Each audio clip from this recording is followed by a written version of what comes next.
Nell'ambito della SNAI, della Strategia Nazionale Aree Interne, abbiamo proprio attuato parte, diciamo, di questa scheda progettuale denominata Albero Blu, Campus Diffuso Albero Blu, e abbiamo, grazie appunto a questo finanziamento di circa 160.000 euro, abbiamo iniziato appunto con acquisizione di servizi, con acquisizione appunto di servizi spese di personale per tenere appunto, favorire l'apertura pomeridiana di tutti i plessi. Abbiamo proceduto alla formazione, una formazione specifica avviata per esempio lo scorso anno con l'Università di Padova, in particolar modo con la professoressa Daniela Lucangeli e il suo team Art for Children.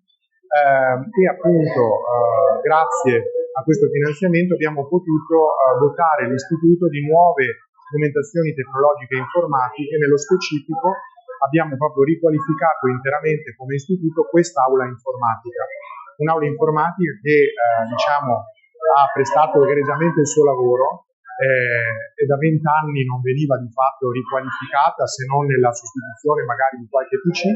L'abbiamo completamente rinnovata per una spesa di circa 40.000 euro, proprio rientranti in questa erogazione del contratto di ufficio. Ecco, lei sottolineava nella sua presentazione la scuola attraverso il PNRR non ha mai avuto così tanti soldi, quindi auspica che finito anche il PNRR, che ricordiamo finisce nel 2026, sì, si possa avere ancora un'attenzione così importante per la scuola, per le strutture. Diciamo che forse fino a 10 anni fa nessuno avrebbe mai immaginato diciamo una erogazione di fondi a pioggia proprio così cospicua, ecco.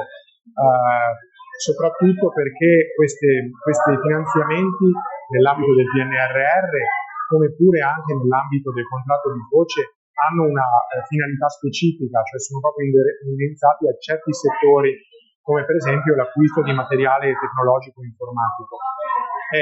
Sicuramente grazie sia ai fondi PNRR che grazie comunque al contratto di voce abbiamo davvero potuto rinnovare la scuola, renderla sicuramente più moderna e più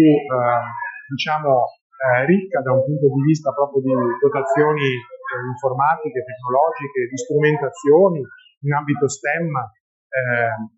Di fatto però è stata una partita, ecco, sicuramente impegnativa da giocare.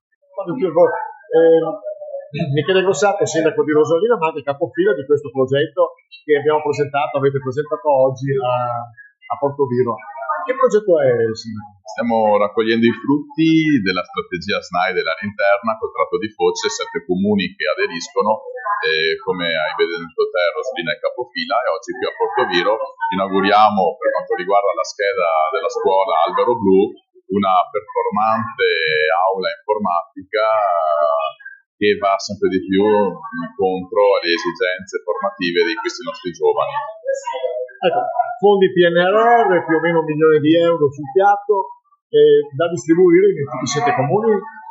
Sono proprio fondi destinati alle aree interne, sono piloni particolari, una dotazione quasi di 15 milioni di euro divisa in 22 schede, e le schede della scuola hanno una dotazione di 1,5 milioni che verranno, come ben detto, suddivisi sui 7 comuni che fanno parte di questa strategia, e perciò avremo altre nuove inaugurazioni, altre aule, altre dotazioni, perché la scuola migliori sempre di più l'offerta formativa per i nostri giovani che spesso e volentieri devono prendere un pullman, un autobus per spostarsi. Invece abbiamo la possibilità di tenerli nel nostro territorio, e arricchendo anche evitando le fughe di cervelli. Ecco, sia lei che il sindaco di Portoviro Mantovani avete sottolineato il fatto della priorità della scuola in tutti questi interventi. Credo sia fondamentale, perché tramite la scuola, tramite la formazione, si creano le nuove generazioni, si radicano i nostri potenziali cittadini che evitano per trovare un lavoro di andare altrove, e perciò credo che la scuola sia il trampolino di lancio.